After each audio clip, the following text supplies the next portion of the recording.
G'day legends, welcome back to the first episode of 2023 of the Sports Medicine Project. Very happy to have you with us.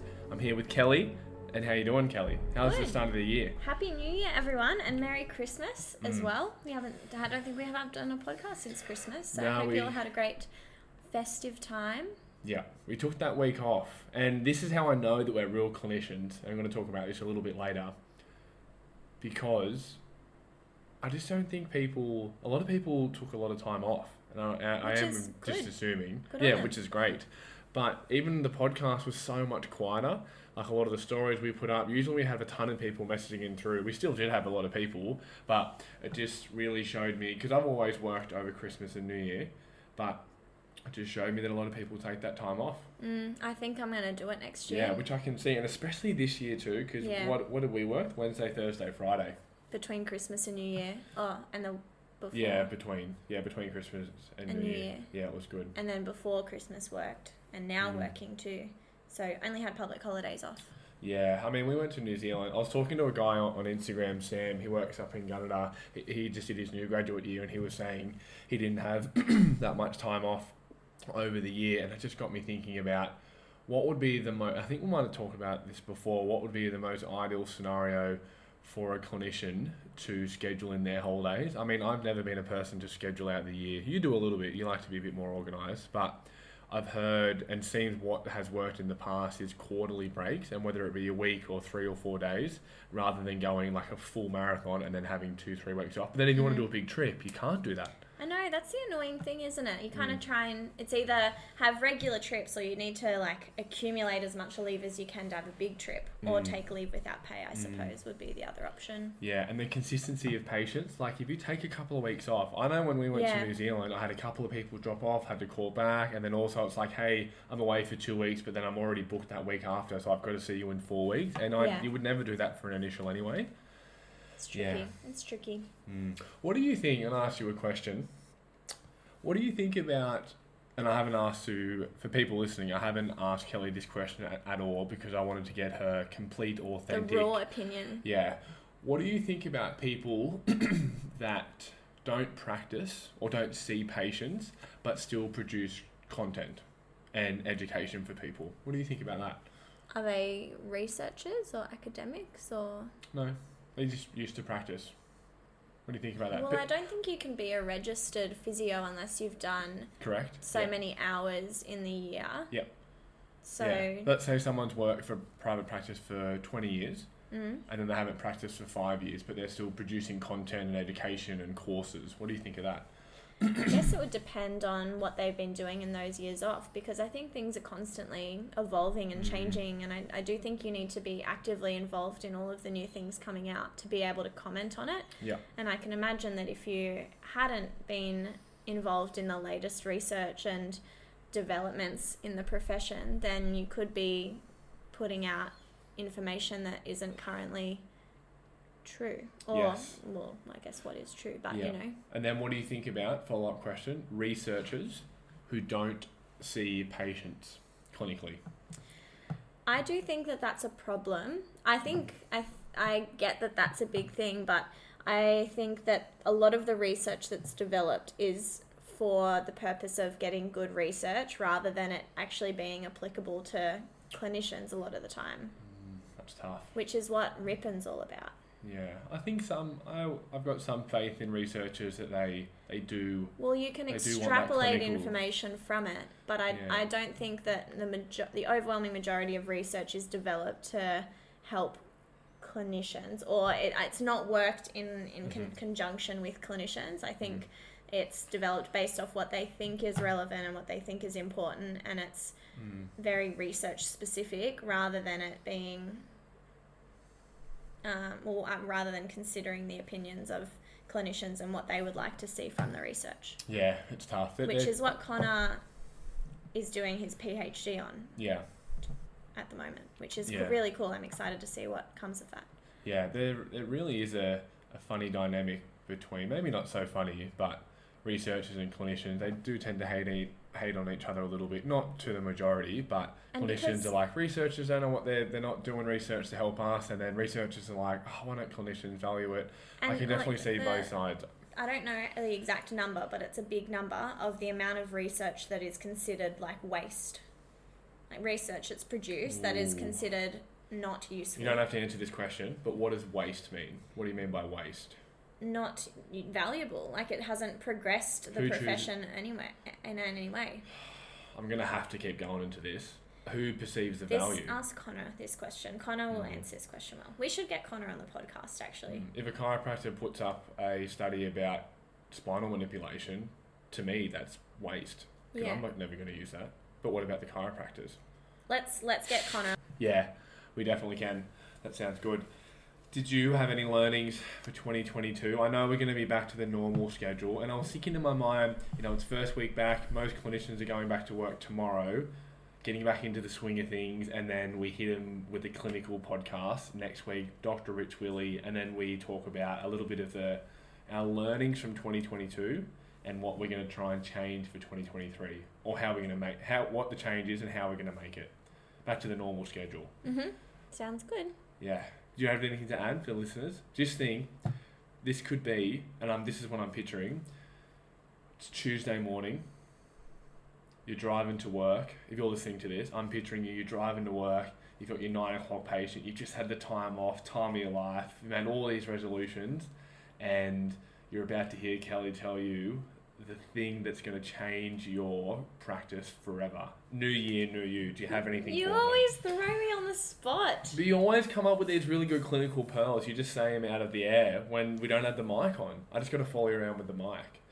Just imagine someone's driving there. Imagine I'm driving there. You want to call me and say, just remember this little thing. Could be anything at all. Try to make a really good... No, wait, let me rephrase that. Any initials that you have this week, I want you to try and be super happy to see them. That's it. Like, that can be whatever you take as being, like, happy, excited, like, you just want to hear their story, you want to talk to them, and you make that really obvious. I think that makes a really big difference. Because it relaxes them, and then they come into the room, and they feel like you're excited to talk to them. I feel like that works. That's what I do. Yeah, and I like it. Just one thing to focus on. That's good. I haven't heard you say that one. That's a good one. Just have good energy. Good energy. Good mood. Be empathetic. Rather than like, Jason, come on in. I'm Kelly. Nice to meet you. Be like... Yeah, what do you do for the greeting? That's something you haven't ever talked about. What do you do? What do I do? Yeah, so my door's right next to the waiting room, and I'll come out. Oh, you know what's the worst? Is when... You probably don't have this problem because is it linguistics are really good. I really struggle with pronouncing people's name. So say if it's like Wanana or something like that, I'll just come out because I know I can kind of get it right. I'll just go Wanana, and then as soon as I go, hey, how you going? Because then I know. And then if they kind of have a bit of a laugh or they pick up on it, I go, I knew I was going to pronounce it wrong. How do you pronounce it? And then they're like, oh, it's like this. And I go, great. Oh, God, we've got that out of the way. Come on in. We have a sneaky strategy for that, actually. That's a good another little tip. So we message on Slack. And so if Beck's out the front and has met them, or if they're in the diary already, I'll say to Beck, I don't know how to say this person's name. So then when Beck says, hi, how are you? She'll say... I'm Blake here to see how to and figure it out, and then she comes in and tells me. That's and then she writes it in their like notes and writes it how it sounds. So I remember for next time. That's good. And for people listening, Kelly and I were talking about this. Well, let's talk about the time at Harris Farm. So I've been reading a lot of psychology books lately, a little bit about pain, a little bit about psychology, and when you hear what I've been reading, when you hear your name pronounced, you inherently feel some positive feelings or emotions or associate, good with you, because people like to talk about themselves. People like to want the best for themselves. So what I've been doing now is whenever I go out for coffee or I go to a supermarket and I can see someone's name, I will say their name when I say bye. So we went to Harris Farm last night, and I think her name was Emma. And I was like, oh, thank you so much, Emma. Have a lovely night. Just to practice, put myself in awkward situations so I can get better in social interactions. And Kelly was like, that's so weird. She was like 13. And she's like, that is so weird. As if you'll do that. That's not weird. I just said... You did. You said that was weird. No. I said, she's probably going to be sitting there being like, how the hell does that person know my name? How do I know him? Have I met him somewhere? Do I know him from somewhere? That's what I said. Because that's what I would be like. I'd be like, how do I know that person? Yeah. I wouldn't remember I have a badge on. I don't think I'd... But hopefully she would look down and be like, well, I'm in retail and I've got a badge. And then she's like, oh, that guy said my name. That's really nice. Or she'd just like to hear her name. And hopefully she associates I do agree with you that people like their name being said. And I get that too. If someone's like, hey, Kel, or hey, Kelly... Yeah, that's your name. Yeah, I'd say so. You got it. You do. You're like... Yeah. That's what I was practicing. So that makes me think back to... Went off a couple of different tangents when that's a good idea that you've said.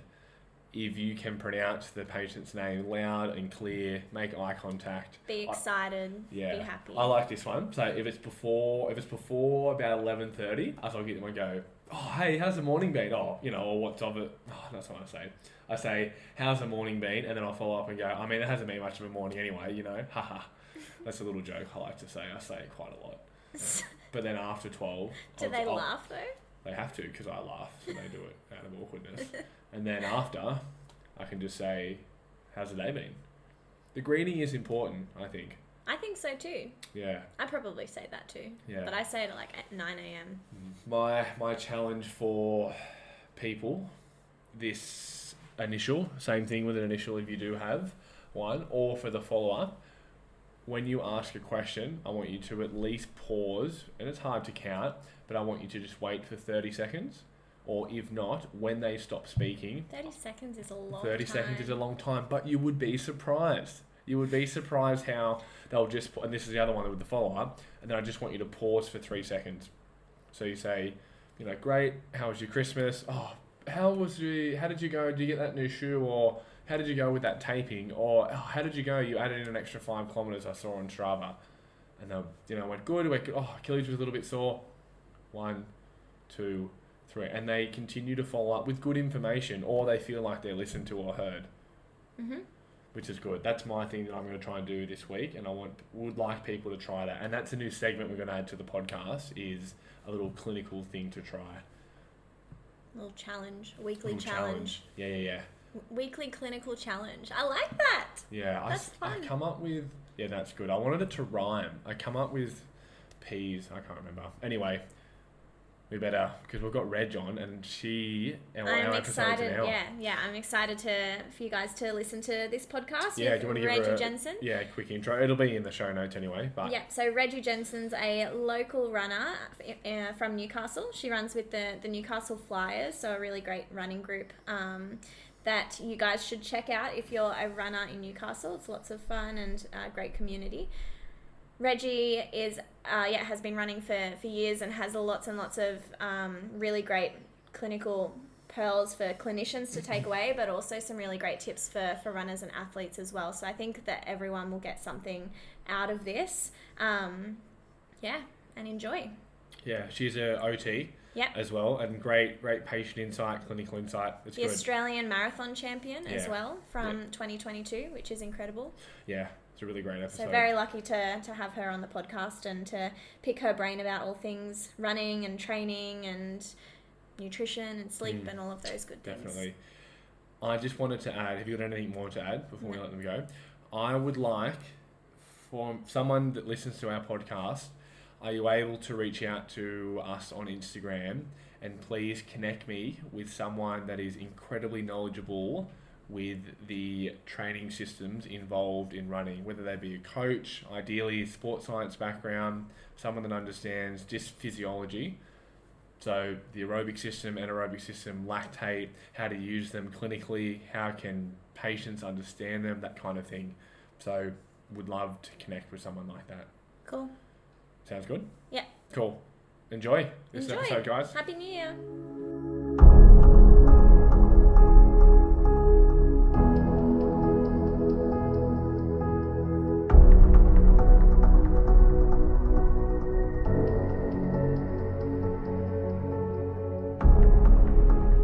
Hello and welcome back to another episode of the Sports Medicine Project. We have another guest joining us today, our second official face-to-face recording. all others have been on Zoom, so it's kind of fun to do it actually face to face. But we have with us Regina Jenson. Thank you for joining us. Thank you. So we're going to be talking all about running and Reggie's experiences with her running, her marathons, coaching, motherhood and pregnancy, and all of the above. So yeah, looking forward to this chat. So give us a little introduction to yourself and tell us your story.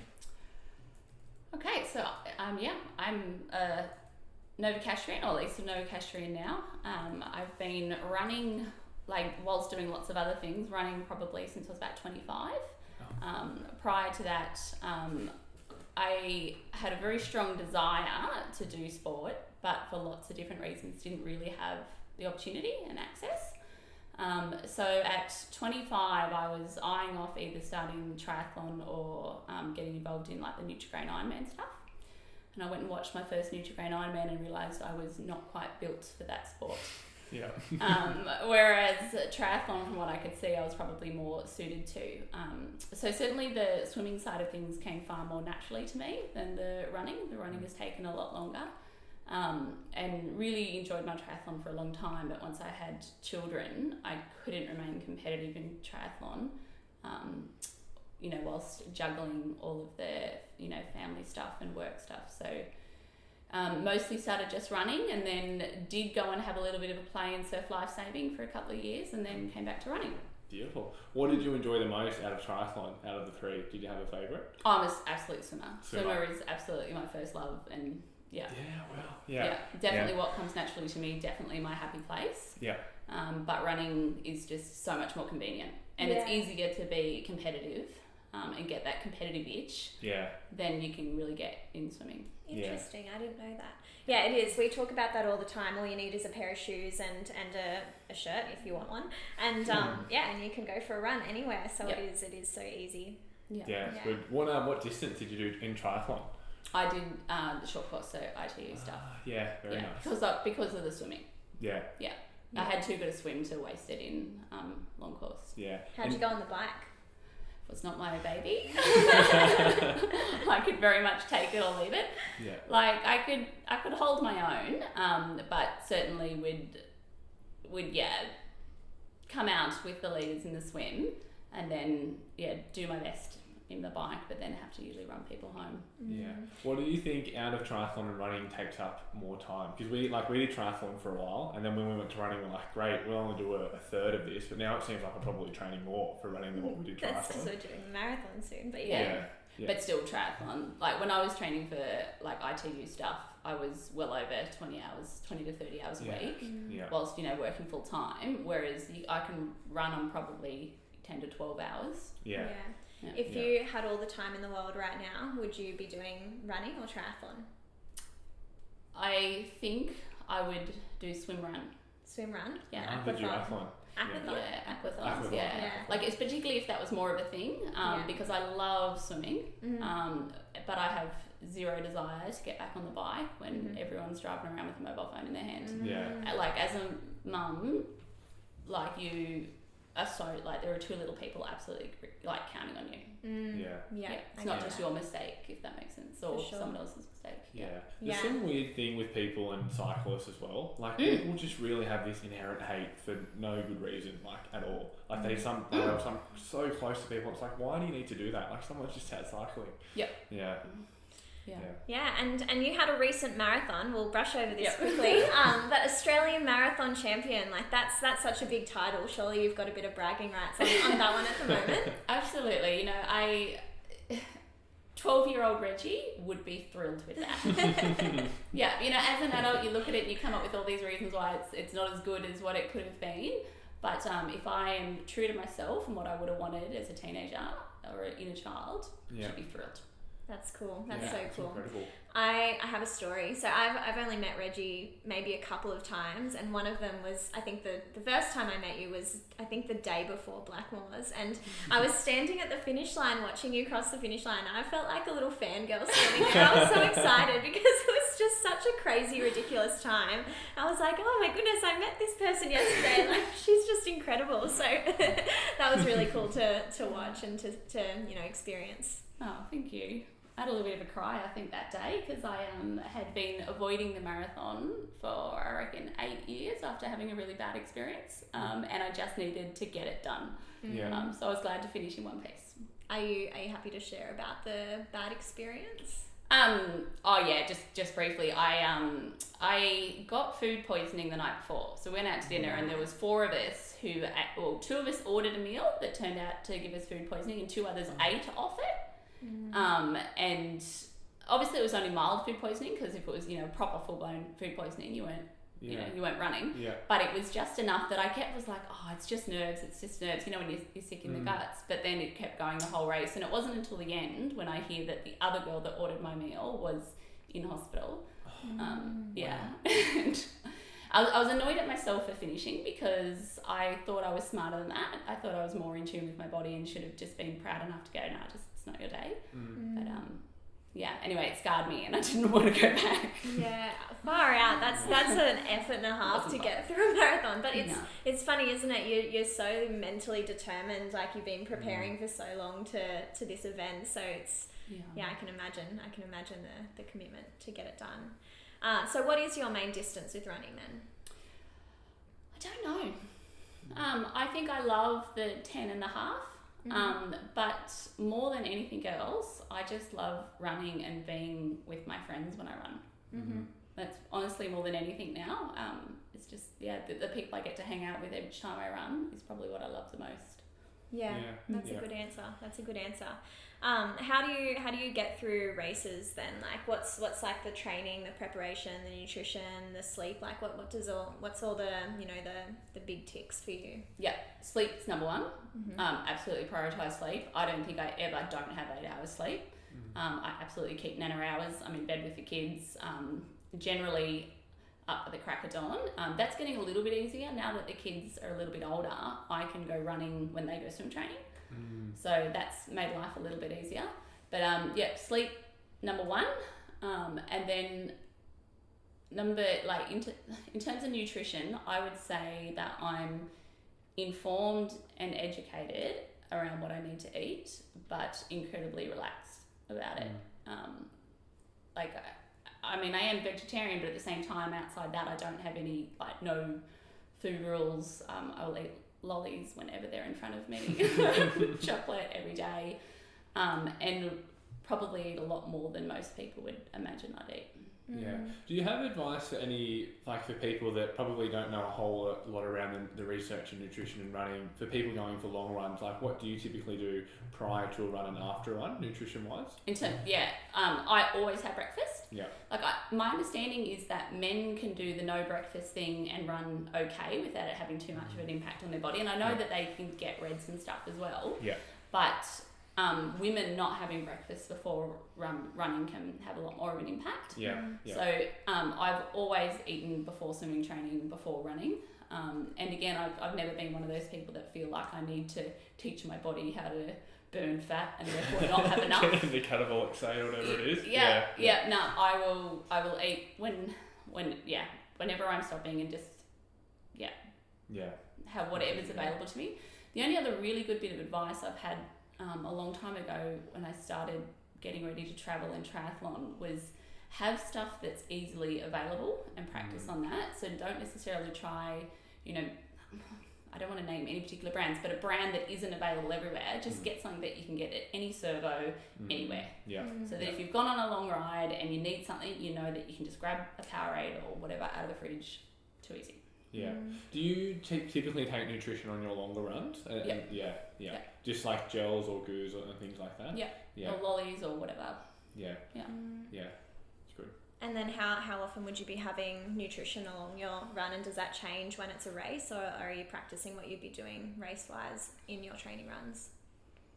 I probably should be a little bit more planned around that stuff. Look, on a standard Sunday long run, I would have a gel and a couple of drink stops. But when we were doing marathon, proper marathon training sessions, I would probably have maybe 3 or 4 gels across that. Yeah. And speaking of marathon training, can you talk us through a typical training week for leading up to a marathon? Oh, this would be cool. So in this marathon block, I was averaging probably 140k a week, a couple over, kind of couple under. I was really, really scared going into it. What I'd seen other people doing freaked me out. So I tried to just tick 1 week off at a time. I had a longer session on a Thursday, like a Thursday long run with a few efforts in it. And then obviously the big run on Sunday, which got up to 38k, I think. Mm-hmm. But outside that, pretty well everything else was just slow and steady running. Yeah. Lots on the dirt, lots on the grass, just getting it done. Yeah. Do you have advice to people like an easier training methodology to follow? Like we talk about like the zone training or periodization and things like that. Do you find doing your efforts and then keeping all the other stuff really easy and using heart rate zones to kind of make sure it's easy, or what do you think is good advice? So probably more than novice to intermediate runners and people that don't have a huge understanding of how to measure their running, I guess. For people that don't have an understanding, like I've never done it before, run slower than what you think. Yeah. Yeah. I don't bother with heart rate or too much of that stuff. Like I know it's there, and again, I can spit out the science of it, but I think running to feel is probably more important. Yeah. And just running slower than what you think you need to run on those easy runs, and then be ready to hit it when you need to hit it. Yeah. I run with lots of different people, and some of the slower people I run with are the people I have to physically grab back more than anyone else. It's like, why are we running so fast? Why are we running so fast? Yeah. But really early on in my triathlon training, I trained with a local triathlete who was really good at the time and was kind of one of the up there Ironman, and I learned from him how slow he trained. Yeah. And so it really kind of taught me from someone who was, doing quite well. Oh, they really do train really slow. Yeah. They really, really do. Yeah. And some of the best guys I've trained with over the years, they really do train slower than what you think. Yeah. And slow's all relative too, right? Like slow to one person is going to be very different to another as well. And that's what I mean. So it's slower than what you think you need to run. Yeah. Which sometimes can be tricky when you're running with groups because it's social and you want to be chatting and well, for me anyways, I find I either run more often than not I'm running faster than I probably should be when it's an easy social run. So that can be tricky too. Yeah. You mentioned, so you said running 140 kilometers a week in that block. How did you find juggling marathon training and work and family? This must be, I mean, we're training for a marathon at the moment, and I know getting home, finishing work at 6 and then great, I've got a 90-minute run to get in, and then getting home and you're nearly getting into bed sometimes. It definitely can be tricky. Yeah. How do you juggle that? Because the reality, I mean, you can't not do the training, but you can't not see your family and work and things like that. Yeah, for sure. And it is a juggle. Yeah. An absolute juggle. So a lot of my runs are quite early. Yeah. That has got a little bit easier lately, but a lot of them is quite early. Whenever my kids are at sport, I am not that mum watching them. Yeah. I am out the door. That is my opportunity to do my run. Yeah. And so we're frequently picking them up when I'm covered in sweat as well. And I guess working from home a fair bit for me gives me the opportunity to do a lunch run and then not have to shower. Yeah. Because all of that stuff eats into time as well. My son is pretty good at jumping on the bike with me whilst I'm running. Oh, that's cool. Which is super cute. Yeah, it is. So like a personal pacer. So that's kind of coupling kind of parental responsibilities with, getting your training done as well. Yeah. But it's an absolute juggle. Yeah, it sounds, and I mean, I guess not, and forgive my knowledge for not knowing too much about marathon training, it's very much not sustainable. You couldn't do it all year round. Is that why people generally look at doing marathons, maybe a couple a year or even one a year? I don't know that much either. Sorry, that's a really bad answer. But it's only my first marathon since being what I'd consider a runner. Yeah. So prior to that, my other 2 marathons were a long time ago, and it was just something to do, a bucket list thing that I didn't put a lot of thought into. Yeah. But I have been humbled by how long it's taken me to feel good. Even though I didn't go as deep as what I thought I probably should. Afterwards, you mean? Yeah. So I think it's 6 weeks today, and I only started to feel good yesterday. Yeah. Yeah. Wow. Yeah. So I know that there has been other elite athletes that kind of are already starting to get back into the next training block. I don't know how they've done it because I've just not been able to. Like, I even went and got a blood test thinking there was something wrong, and there was nothing wrong. And in what way? What ways do you mean? Like, the recovery's been tough? Like, just haven't felt like you can go up a gear, or heart rate's been high, or what have you been noticing? No gear, could not get moving. Just like the desire was there to train and like run around with everyone, but just couldn't get moving. And then like legs felt really heavy, and then questioning like what you're doing out there and things like that. Yeah, that's interesting. Hey, like that. Yeah, 6 weeks. You assume that you, especially running at your sort of level, that you recover reasonably well. But it makes sense as well that sometimes it doesn't happen like that. Yep, did not. And you hear people say all the time to respect the marathon, but unless you actually do one. Like we've been talking about it jokingly, and everyone's saying like around the 30 to 32k mark, you really start to feel it, but very, very rarely do you ever run that. So we're just waiting for it to be like, oh, people were right about that. Yeah, I get it now. What advice do you have to pacing around the marathon? You've got like this for you too, like in particular, or if I guess for anyone, if you've done your races, right? So you know what you're capable of in the other distances. There are all those calculators and stuff available. Pop it in there and think that's a great goal, but don't necessarily think you're going to tick that off first thing. Yeah. I had a friend help pace me for Sydney. I know what I'm like in terms of personality, and I knew that I needed someone to hold me back and keep me accountable.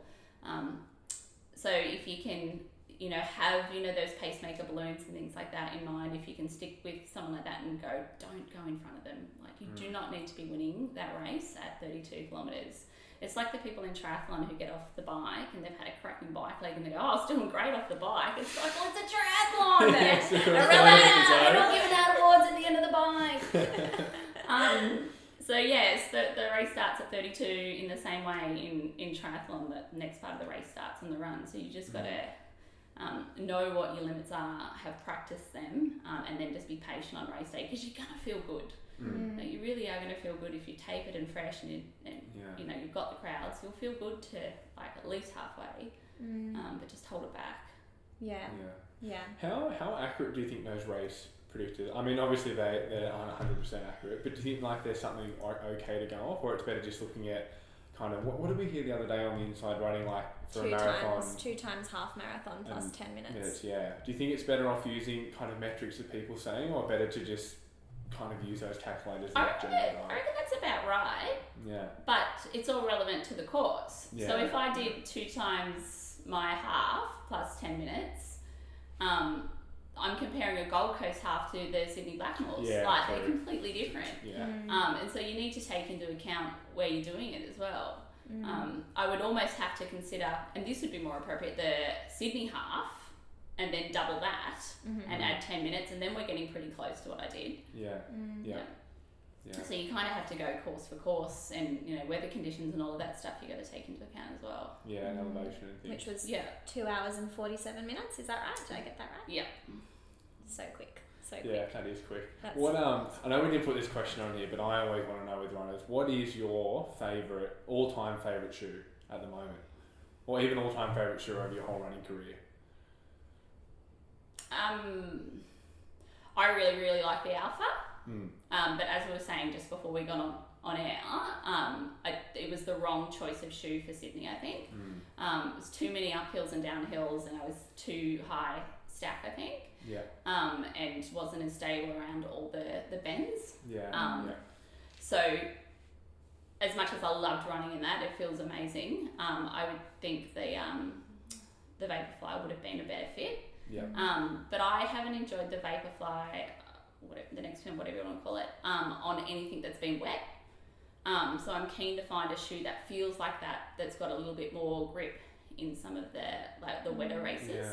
Because at the Goldie, I'm certain that there was a few times I just felt like I didn't have traction. When you're slipping. Yeah. Have you tried the Asics Metaspeed? I haven't yet. No. And I was hoping to have a go with them, and I was just looking for some RC Elites because it sounds like they've got a little bit more traction. But yeah, it's all cost, and I managed to find a really cheap pair of Vaporflies yesterday, so I'm like, I'll just get another one there. Get another one. Yeah. It's always nice seeing them on sale. Yeah. So I think that's been, the Alpha's been my favourite, with the Vaporfly a close second. But I mean, I was running back when like we were literally in like next to nothing. Yeah, what do you think of, like, because you definitely did, but my running, I guess, really started running probably like a year and a half ago, and so wasn't a part of like the iteration of the shoes. And we're talking to a podiatrist this morning who knows quite a lot about shoes, and he was saying just over the last 4 years, just how they've gotten quicker and quicker and better and higher stacks and things. How did you find like just getting used to that? Was it just you got your first pair and like these are incredible and Absolutely. I love these? Yeah. And I'd come off a couple of years in surf lifesaving, so I'd been barefoot and in the sand, and then threw those on and was like, whoa, hello, this has just reinvigorated this 40-year-old woman. So literally, the minute I put them on, I didn't feel like I needed to kind of break them in or get them used to them at all. From the moment I put them on, I was like, these are something else. These are special. Yeah. How do they fit into your rotation? Like between, and what would be your advice as well for people? Because we talk about a lot, not wearing them, for every single run. Obviously, they're pretty expensive too once you wear through them, but where they fit into the rotation for speed sessions or longer sessions, and especially for novice people as well. Yeah. I reckon the shoes are still a fairly small part of it, because I think the load management and the nutrition and sleep is actually still heaps more important than the shoe choice anyway. But in terms of, let's assuming you've got all of that right, I have my heavier shoes and my supportive shoes and my long runs and my warm-ups and cool-downs, and then I'll take them off and put on my fast shoes in my track sets and my effort sets. And I'm more than comfortable wearing them like twice a week. And I know that there's some concern about what that's going to do like longer term, but I've not had any issues with them whatsoever. Yeah, speaking of running related injuries are very, very common. What is it, up to 80% per 83% in 6 months. Yeah, crazy. So what do you mean? So 86, 80. Or between 19 to 83% of people can get injured in 6 months, and that's novice to intermediate runners. Yeah, so it's a huge every spectrum. 6 months. That's huge. Yeah, which is huge on average. And again, all the studies vary. Some are 83, some are 79%. And obviously, we're definitely quoting the higher one. But it's so, like in any 6 month period. In any 6 months, yeah. So when they've followed them like retrospectively over 6 months, the highest ever reported was 83% of people will sustain some injury, and that's not like an injury where they've had to stop, but an injury that's either, what's the definition? Like you have to change your speed, your duration, your frequency, or something. Yeah, twice in a row. Yeah, which is incredibly common. Yeah. What's your running injury history like? I'm pretty robust. Cool. Yeah. And I think that comes from adolescent years of sports sampling. Like I was saying I'm earlier. so glad, that you've said that. Because as I was saying earlier, I didn't have opportunities to really go deep on any particular sport, so I just did everything that was available to me. Be like literally you name the sport and I've probably done it. Yeah. So having grown up on sports with like lots of directional change, lots of different surfaces, I think has made me really strong. And like I think some of the struggles for people who have been more water based, I think, is they have that cardiovascular fitness, and then they think they can carry that over into running, and running will unstick those people like nothing else. So I'm pretty good. My claim to fame is I tend to have accidents, not injuries, which is as well why I don't want to get back on the bike. So I've come really unstuck on the bike several times. But I think if you're sleeping enough and you're fueling enough, like I'd be interested to know how much of that is actually got nothing to do with running as much as it does sleeping and fueling and managing load. Yeah. Well, it's a big risk factor. So RED-S is, or women that aren't menstruating. That's like the one of the biggest risk factors that we actually know of to running related injuries. Yeah, and I wonder how old that study is too. Like if I go back to when I was probably doing triathlon, RED-S wasn't coined yet. No. Female athlete triad had barely been on anyone's radar. Like when I went away for camps, they would show us pictures of really lean women and say, this is what you have to look like. Yeah. This is what you got to look like. And, and then at the same time, but don't get an eating disorder. Really bad idea. Yeah. So it was really hard to get that balance. But I'm pretty good in terms of injuries, I think, because I get that sleep. I've always been really relaxed around whatever I've eaten. And I haven't been silly with load management. Like, I took my time with moving into the ITU stuff. I held back and only did short course for a long time, rather than going from doing kind of only sports sampling straight into Ironman. I had a good number of years in the shorter course stuff first. Yeah. Do you have a general rule you follow with increasing your load and talking about running? Like, we know the acute to chronic workload, or only increasing by 10%, or doing the same amount for 4 weeks and then slowly building up. Is there any kind of general advice, which is hard because everyone's so different, to people to increase their running, or someone building to a 10k or a 5k?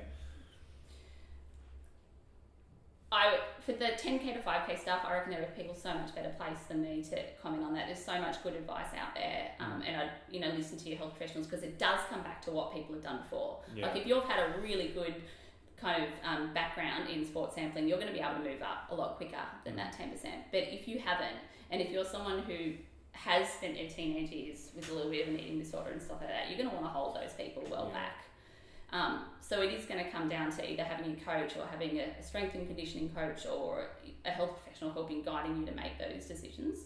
I reckon those apps are great for the large amount of people, but there are certainly going to be people that sit either end of that spectrum. It's good that you've said that, because this morning when we were recording another podcast, we were talking about, it's really easy to treat the injury, but we need to actually be treating the person. And that's the same with progressing someone's running.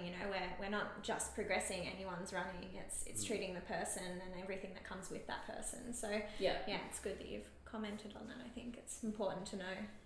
Yeah, and especially the early specialisation, because now we've had the research to follow people prospectively. Similar with running injuries, we know, especially in females, early specialisation in running increases their risk of bone stretch injuries and things in the future.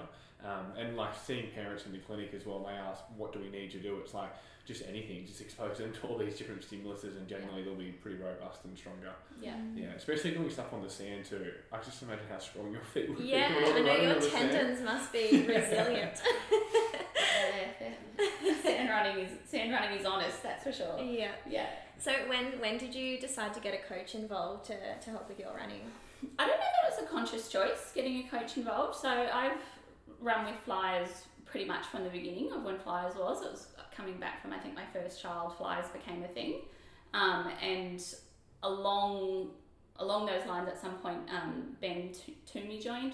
He moved up from wherever they were from and joined Flyers. And he slowly kind of built a little bit of a strong kind of crew, and a crew that were more interested in doing track stuff. And honestly, I just kind of fell into it. And as I was saying earlier, half my joy is just hanging out with everyone. So if everyone else is doing track, I'm like, oh, I'm going. What he's doing? Can I play? And then I find myself having a great old time. And I think the thing that Ben has done is probably called out my bullshit a little bit. Sometimes I get a little bit carried away and come up with reasons why I can't do things, or stress too much about not hitting times, and he'll call that out on time to time. But both him and my original triathlon coach, I think, allowed me to believe that there were certain things that I could go and do. So I had never given ITU a thought until my triathlon coach suggested I could do it. Never given it a second thought. And same with track. I'd never had any intention of hitting the track until Ben was like, well, why don't you do these few races? And then all of a sudden I'm doing things that I had no intention of doing. And then, I was avoiding the marathon quite a lot. And Ben encouraged me to just get back in there and do another one and get it done as well. So I think what the biggest thing he's done is, as a coach, I think, is pull together a group of girls or a group of people that like really connect and have a lot of fun together whilst training. That's Yeah. cool. Yeah, and it's the social aspect of, I mean, running's probably thought of as this kind of lone wolf sport, but in a group you really can have, and there's always different levels within the group as well to join in, which just makes it so much more enjoyable. Yeah. Yeah. Yeah. We solve the problems of the world on our runs. Do you think you'll do another marathon? I think so. Newcastle Marathon? God, no. No. It's flat though, right? The It is Newcastle. flat. Yeah, okay. Yeah. But And they've moved it to the time weekend. I saw it got announced as well. So Yeah. like half and maybe like a 14 or something, and Yeah, then the okay. marathon on another weekend. Which would be yeah. I mean, I think Sarah Klein last year showed that you can run a good time on it. Yeah. But I doubt it. I think I've been thinking about Christchurch, which is about the same time. Yeah. But honestly, I just need to get over this marathon and start feeling good again, and then I'll start to set some goals For next year. Yeah. Yeah. Cool. What's been your experience with, I mean, you are a health professional yourself, you're an occupational therapist, but what's been your experience being a runner, coming to see various health professionals before? Sometimes I'm too informed, I think, for others. Yeah, well, that's, and I'm a bit of a director, so this is what you're here to do. I think that's so true. I mean, I think runners have such a good intuition of their own body, so I think that's worth commenting on for sure, and people understanding that definitely exists as well. Yeah, I know that I've had at least one local massage therapist that I have ordered not to talk because he speaks too much bullshit. I'm like, I understand that you give good massages and that's what I'm here for. Everything else I don't believe a word you're saying, so please just run notes. He was telling me I had this thing wrong with my hips and I'm like, okay, firstly, what you're describing is not that, it's something else, and that's not how you're going to fix it. Okay, so stop it. But yeah, so I probably need to get the balance right between being a director of my own treatment versus actually being open-minded and listening. But I'm pretty lucky. I'm honestly, I am fairly robust. I've had a nasty case of shin splints once or twice, but outside that, every niggle I've had, I've been able to manage by just hitting the grass, backing the paces off just a little bit. And honestly, more than anything, it's probably come down to, a few weeks where I haven't been sleeping well, or, in terms of that load management, there's been more load at work or whatever else, and that's actually been the cause of it, not anything necessarily musculoskeletal-wise. Yeah. That makes sense. Yeah, and I definitely wanted to ask the question and get your opinion, because we know there's lots, and like the students that we teach at the uni, I know lots of them listen to this podcast, and it can be a little bit harder for them, seeing runners and seeing patients in the clinic where someone has pain with running and their advice is to just stop running completely, and trying to tell them and show them that runners typically have a pretty good understanding of their own body, and they've probably been running for a longer time, so they probably have a better idea of their body than what you think, and they're not just someone that's completely ill-informed. Would you have any advice to people that maybe don't see runners so much, other than don't tell them not to run when they probably still can run? Yeah, and where that running sits in their life. Yeah. Like if I was told to not run, look out my staff, because I'm going to be forgetting everything that I've asked that I'm meant to have done for them. Like to me, it's my emotional regulator. So if I was to not run, or I guess I can swim, but if I was to just have that taken away from me, it would lose all connection with the people that I like to hang out with. Certainly my ADHD symptoms and all of that would be off the Richter. So it's not necessarily in that person's best interest to not be able to do it at all. Yeah. And you could just be moving the injury somewhere else, to just totally not be doing something. Yeah.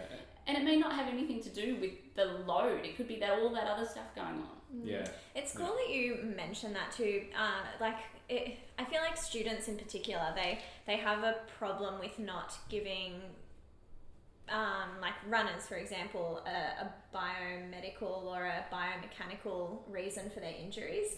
So it's good to hear, like, for others to recognise that in themselves, that there's all those other things going on as well. Like, I even struggle with that sometimes myself, to pull back and be like, wait, I didn't sleep very well this week. Maybe that's why I'm not performing as well as I want to. Yeah.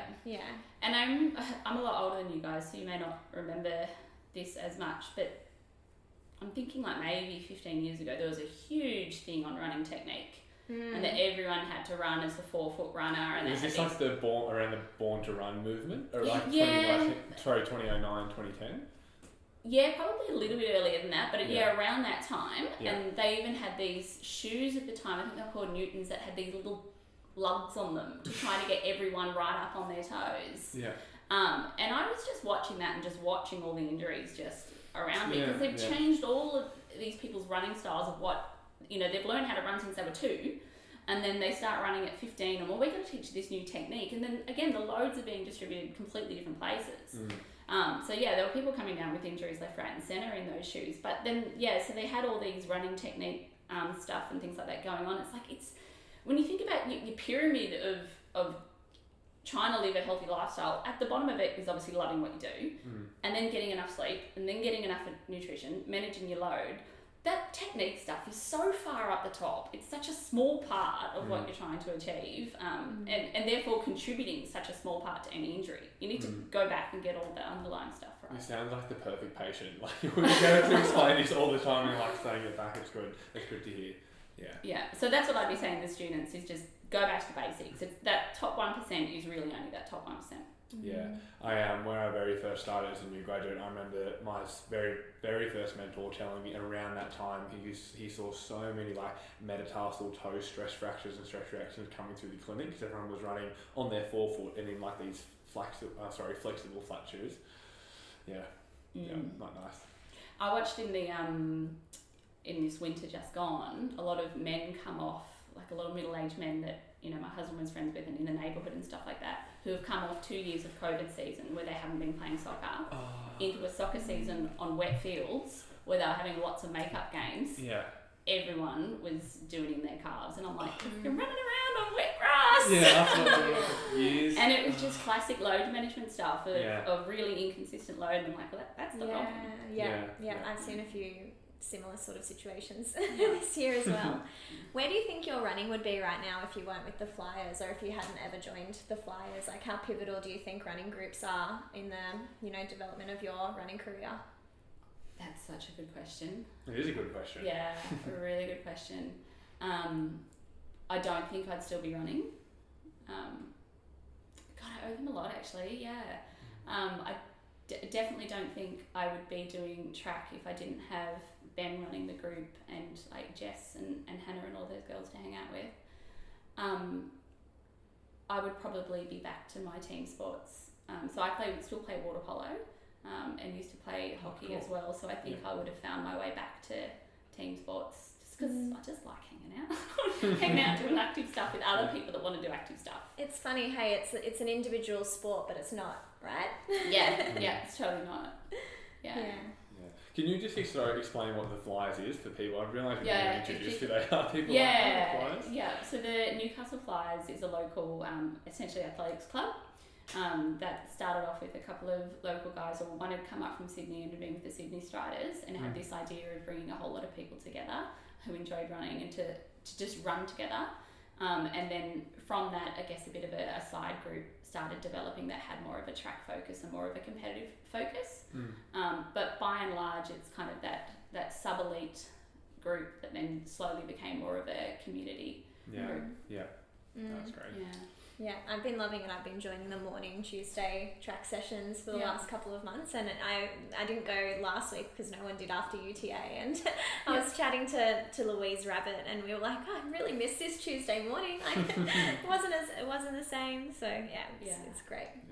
Can you talk much to running technique? Like, what are your thoughts and opinions on, which is incredibly hard because everyone's so different. Is it something you ever dappled with? No. So in triathlon, they went through a period where they definitely tried to teach us how to run a certain way. I think it was called the pose technique. Apparently I was close enough to it anyway, which I don't buy. Like, I'm an absolute foot striker.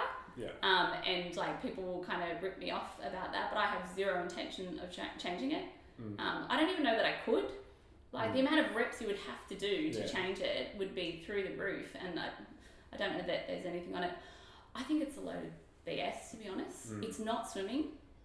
Like swimming, I think you've really got to get your technique focused, but it's not swimming, it's just running. I think your body finds the right thing to do. Yeah. And if you watch some of the like top marathons and stuff, they all look different. Yeah. So like, unless you're doing something outstandingly wrong, but look, even then, even then, I really do think technique sits on the top of the spectrum of the things that you would worry about. Yeah. Yeah, that's good to Are hear. you meaning in terms of injury or performance, or either or both? I reckon both. Yeah. Yeah. Yeah. Because even the injury, I would still want to go back to, let's look at everything else first and rule out underlying stuff going on. And yeah, back on that stat that you were talking about, I wonder how much of them, if you strip away what else is going on with nutrition and load management and enjoyment, like, yeah, you kind of got to wonder. The $1 million question, right? It's so hard to research runners because of all of the factors. Yeah, and I reckon like a lot of the, sports injury clinics, like I guess like what you guys work for as well. I mean, in an ideal world, I'd love to see every one of them have a dietitian around. To really complement everything else the physios and stuff are doing. Because once someone's injured, you do have to deal with it. But to prevent reoccurrences, I'd love to see like dietitians involved with every one of them. I think they're like the most underutilised of all the health professionals. Yeah, we've had like we've had a couple like PhD or even PhD candidates come on talking about nutrition and how it especially relates to like low energy availability in females. And one thing we harp on, probably people are sick of us talking about it, but like bone stress injuries in females, and if you're a practitioner seeing someone, you need to ask those questions and probe deeper, because if it's one of the factors, no matter how good you get the running right or the load modification or the strength training, they're not going to improve or just have this kind of reoccurring cycle.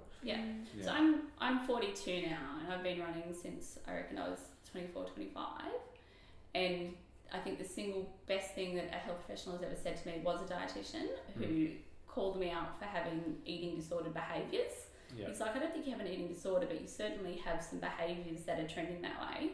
And it was a massive smack in the face because I had no idea how I got to that point.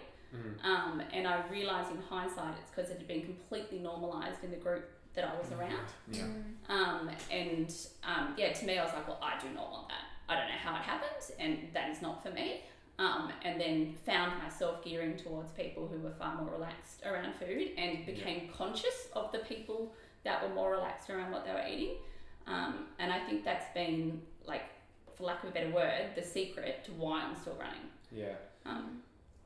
And that kind of leads us to our next question of what do you see as the most important factor of running sustainability?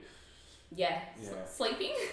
Sleeping and eating well is the number one, number two, and then followed quickly by the load management stuff. So no dry needling and massage and stretching and ice baths and cupping, things like that. A bit of cupping, but look, no. Nope. What about strength training? I definitely should do more strength training and some plyo, but I'm pretty time poor, and so don't get it done as much as I should.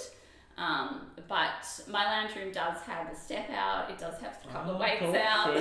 So I do kind of squeeze it in with a calf raises and things like that. So I do get the odd bit done, but certainly not enough of a focus.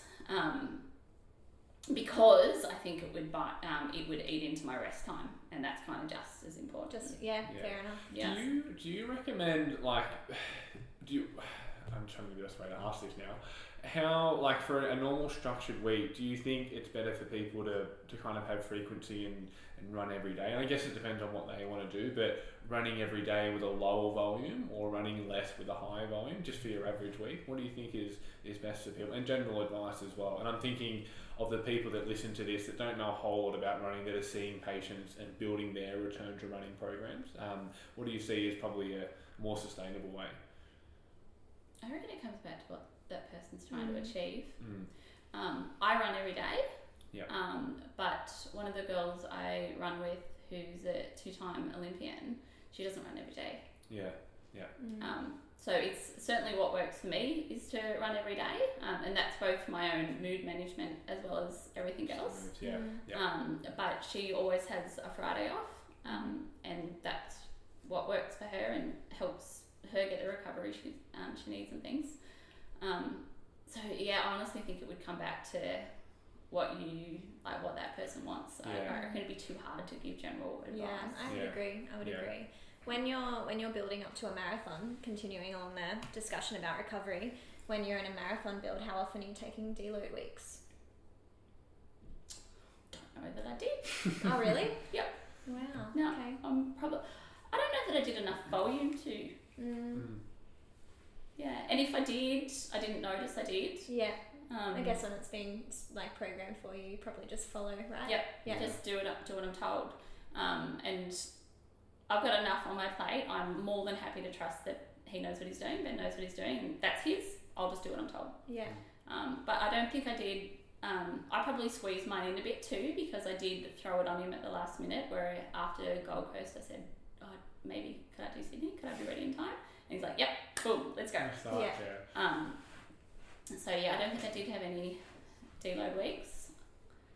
What was your favourite workout in the marathon build? Or what is your favourite workout, I guess, in general? My favourite workout by chance, and again, I think this comes back to the key for me is connection with people around me. So my favourite was doing the Lake Mac half at goal marathon pace. Yeah. I had a ball. Yeah. Like running a race when you're not flat out is so much fun. Yeah. So I was waving at everyone. That was such a great day. Hey, I loved that too. And it's a great course, and like so many people that you knew out there. And I love seeing people who I know aren't runners doing something like a half marathon or a local 10K. It blows my mind that they get out there and do it. Yeah. So that was definitely my favourite in this block. That's cool. Yeah. And then outside that, I don't know that I would have any other favourite, not so much favourite workouts, but favourite like experiences along the way where we'd make different jokes or whatever that just happened to have stuck in my mind. Now let's go into, so you're a mum of 2. Yep. Is that right? 2. Yep. Talk us through what it was like, sort of running through pregnancy and then returning to running postpartum. Yep. So I was quite a long way along with Harry when I found out. So I was 13 weeks, I think, when I found out I was pregnant with Harry. Still running and doing everything the same? Well, I was still competing internationally in triathlon. Oh, wow. And just had no idea? No, because as I was saying, like female athlete triad hadn't really been coined, and I, had not been menstruating. It was all over the shop, and I was getting all of that kind of looked into with doctors and things, and no one flagged doing a pregnancy test, and hadn't even occurred to me. That's so funny. So you thought, and everyone thought that you weren't menstruating because you were in a state of like, and I had been for a long and I had been like that for a long time. Yeah, so I'd had a bit of a break anyway. So I found out in the emergency department when I passed out. Great story. I'm not sure if that's for radio, but anyway, that's the truth of what happened. Anyway, so at 13 weeks, I'd still been training really, really hard. And from there, cut well and truly right back, but continued like with the odd, still turning up to training like every third day or whatever, like stripped it all right back, could not continue with that. I ran to 38 weeks with my son, who went on to be 10 pound 4. Wow. So he was, by 38 weeks, I well and truly had a full baby in me. And whilst that obviously would do him absolutely no damage, not necessarily do any damage to me, I think longer term it did do damage to my pelvic floor. Yeah. And even though I went on to have a cesarean because he was so huge, I think a lot of people associate some of the incontinence stuff with purely having a vaginal birth, but I think you can still do a fair bit of damage to the pelvic floor running with a full-size baby. Yeah. That constant pressure down on the pelvic floor. So with when I had my second pregnancy with Em, I chose to cut back running a lot earlier. So it's kind of more around kind of the midway, and then just had swimming and stuff. During that. And then because I had 2 Caesars, so took my time. Like, I was a really good patient. I'm really good at being told what to do. If I believe it. If I don't believe it, I'll argue. But if I believe it and I feel like it's got good science, I'm really good at being told what to do. So I waited well and truly the first 3 months before I tried to do anything with the 2 of them, and slowly got back running, and had to really eat humble pie and accept some really slow, steady times, do the walk run to get back into things and be really patient.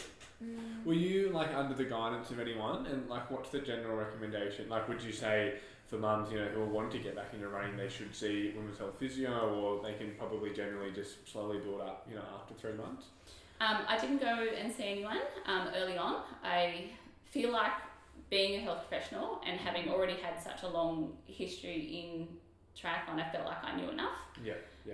And I also feel like there's a lot of people that practice different health professions that I don't trust. So I'm like, no, I feel like I know better. So I followed my own advice on a lot of that. After a really significant incident of incontinence in a Newey half marathon, I thought I better go see a pelvic floor physio to get some help.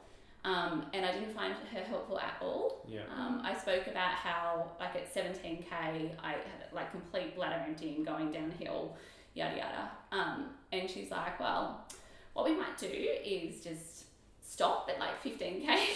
Like, maybe you could just limit your races to that. And I'm like, do you know what races are like? Sorry, what? Well, you could only stick to flat races. And I'm like, oh, I'm out. That's so far off the mark.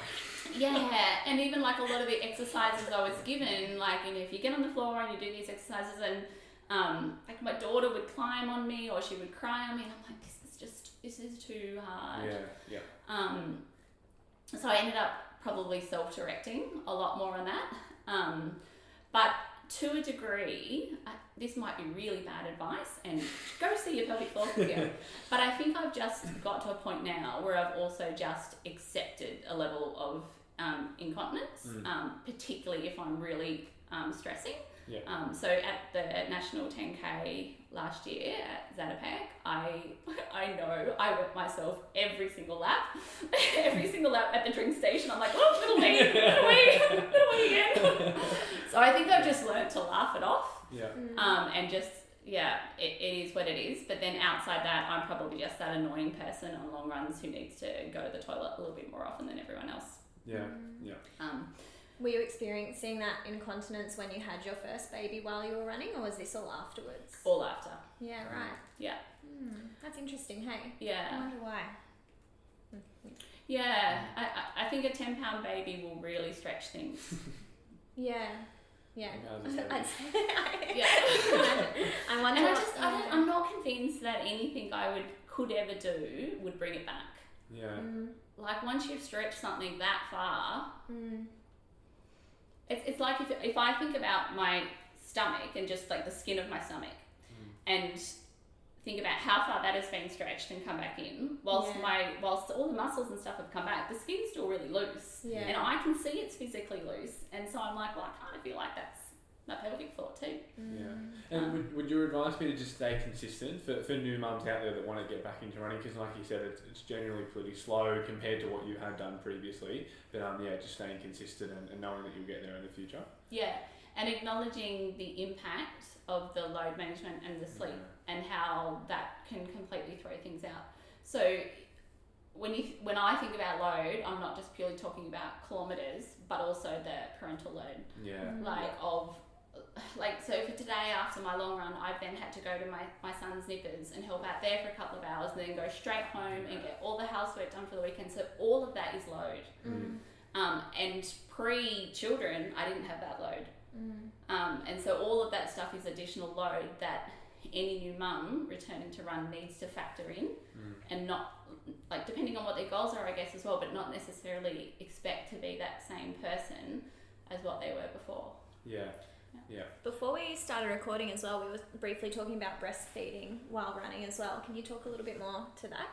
Yeah, I was just saying that I breastfed both of my kids until they were about 2.5. So again, it was before I had become, I guess, the runner that I am now.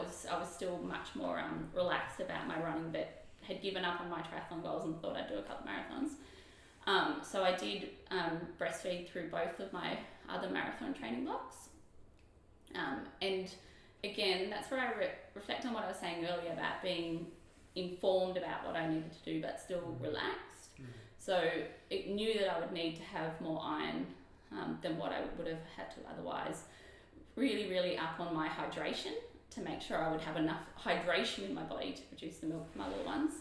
And then, I think all the other calories can kind of fall into place if you're eating a balanced enough diet, but just knowing I had to have a lot more.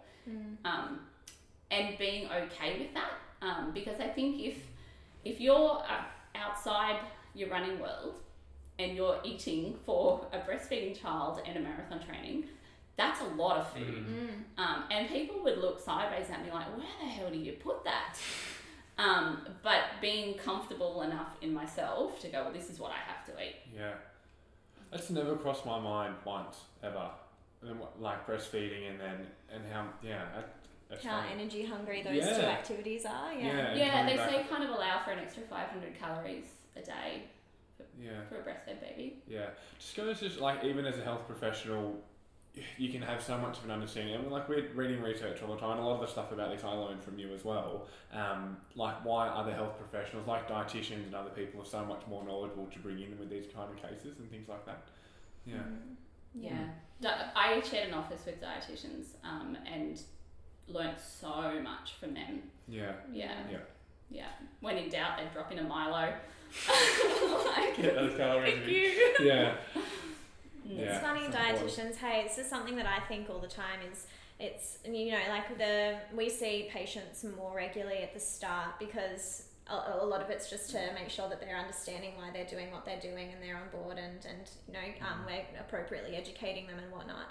It's funny with dietitians, it's often, an initial consult and then a follow-up like 2 weeks down the track or a month down the track. And I just feel like there'd be so much value in certain people seeing dietitians, a couple of times a week at the start and then weekly for a little bit. And then just for that, constant, keeping someone accountable, particularly a female who is in a state of redness, because it would be, it's hard to comply with that recommendation when it's only been discussed in an hour and then the next follow-up's not for 2-4 weeks. Yeah. And even in like doctor's offices and things like that, like I had a conversation with a mum randomly at my daughter's gymnastics the other day where she's like, after swimming training, my daughter just eats the house down. And I'm like, well, are you getting some food into her quickly enough? Like, give her a Milo in the car on the way home, because we were chatting to say that she'll go home from swimming training and then she'll have a shower and then dinner will be ready about half an hour. And I'm like, that's now an hour until that child eats. Like, her body has just been told that she's starving. She's gone into famine. And then so when you're feeding her, she's just going then binge eating. So you're actually kind of setting this habit up. Whereas if you just get something into her straight out of the car, then her body doesn't think she's in famine. She can calm down. Then she can have her shower and she can eat her meal like a normal person. But you're kind of accidentally teaching your child famish binge. Yeah, get her all in as quick as you can. Yeah, and sorry, that has nothing to do with your podcast, but it's just interesting cultural practices that we have around food that can set people up for these rules that they have around eating and this accidental fueling issues. It's good. It shows like the complexity of these things, which people a lot of the time, especially as health professionals, try to be, I guess, everything to everyone, which you definitely can't. And yes, you can manage, and for us typically as kind of musculoskeletal therapists, managing someone's knee pain or heel pain, but those kind of things is going great. I know someone that's perfect that can deal with that, go and see them. I mean, how many people do you guys have come to you who are opposite end of the spectrum too, who are really struggling to manage weight on other issues, and you're like, no amount of bracing is going to fix this. Yeah. No amount of strength training. Really not much. We can definitely help and maybe modify symptoms the slightest bit, but this is someone else's wheelhouse, and I need to plug into them, not me being the main therapist. Yeah. And I think it's okay, like particularly if you're aiming this kind of podcast at health professionals, for people to be brave enough to stay in their lane. Yes. To know when it's starting to swing out of it. Yeah. We talk a lot with the students when they very first get into the clinic and see patients for the first time. They ask a lot around diet, which I absolutely hate because I'm definitely not qualified as a podiatrist to ask someone about their diet, and generally patients aren't qualified to answer that for us. So unless we're going to be referring on, we probably shouldn't be asking you around that stuff. Yeah, we were talking last weekend. Blake's mentor Justin Smith was saying how, you know, us as health professionals, we should be identifiers. So if someone's saying to us certain things, we should be able to identify that this is the appropriate person to send them to, but we don't need to be that person for every single one. Absolutely and I reckon, I don't know how old this Justin is, but I think the longer you're a health professional, the better you get at knowing that and spotting that and palming it out. And I know that I'm on that with the guys that I manage, is I'm like, that's not your lane, get it out. It's not yours. Yeah. Do you have any way other off questions? topic. No, that's good. That's good. Well, what's next running wise? You mentioned possibly Christchurch. Yeah, maybe Christchurch. Maybe World Cross Trials in January. Are they Bathurst? Yeah. I mean, it'd be fun to be a part of that. I'm absolutely not on the radar for getting a spot, but it would just be really fun to be a part of that. And I think before either of them though, just start to feel good again running, and just go and have some little fun track races with the girls and see where I'm at. Into track season now, isn't it? Yeah, cool. That'll be good. Christchurch, what's that marathon like? Apparently cold, which is very good for me. My Achilles heel is heat. So cold and I believe flat. My coach apparently has his half PB there, so he rates the course. So apparently, and a holiday that comes with it too. Yeah, maybe a holiday with 2 kids in tow when you're trying to do a marathon is always that fun. That's cool. Yeah. That's cool. Awesome. Well, we're excited to see what's next for you running wise. It was really cool, as I said, to sort of support you at Blackmores, and if we can be there again, we certainly will be. But thanks so much for taking the time this afternoon to come onto the podcast and to answer some questions. After your long one.